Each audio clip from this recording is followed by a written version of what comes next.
with the Bush Pole Award winner for the 60th annual Coca-Cola 600, and is also the youngest ever pole winner at Charlotte Motor Speedway.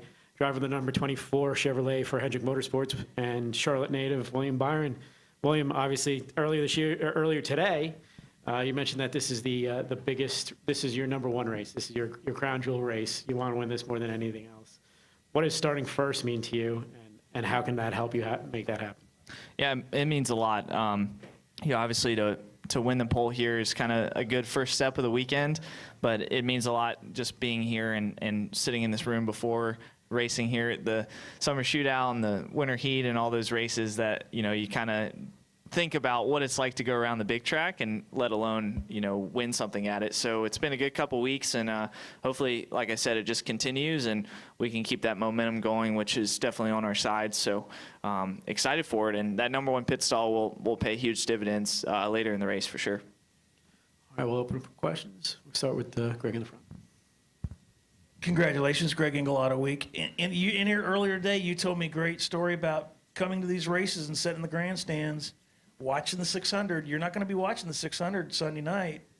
You're going to be leading the field. How do you like temper that emotions? Remembering you're sitting up there, I'm assuming with family, and now you're going to be leading this thing. Yeah, I mean, it's really cool. I've had one race here other than this, and didn't go so great last year. So I really had that thought in my head going into this week is just make it better than what last year was, because that was miserable. But I think that I honestly learned from that and the mistakes I made, and kind of take that and use that as momentum or motivation going into this year. And it helps when the guys bring a really fast car, like I said, and that just makes your job easier. So I think it's just going to be added motivation going into the weekend. Go to Reed. Reed Spencer with the NASCAR Wire. William, in looking at the Ghost car, it looked like you got off of two better than just about anybody else. Was that the key to your layout? Yeah, I mean, I didn't really look at that, but the question was how much were you going to have to kind of breathe it through 3 and 4 and manage some of the bumps there and some of the handling characteristics, and just kind of committed to what I was going to do, and went out there, and luckily it stuck.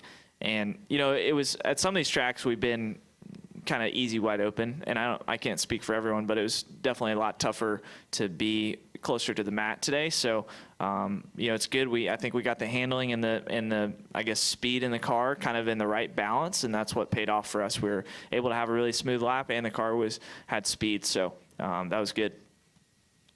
Stay over there to Daniel. Daniel McFadden with NBC Sports. Will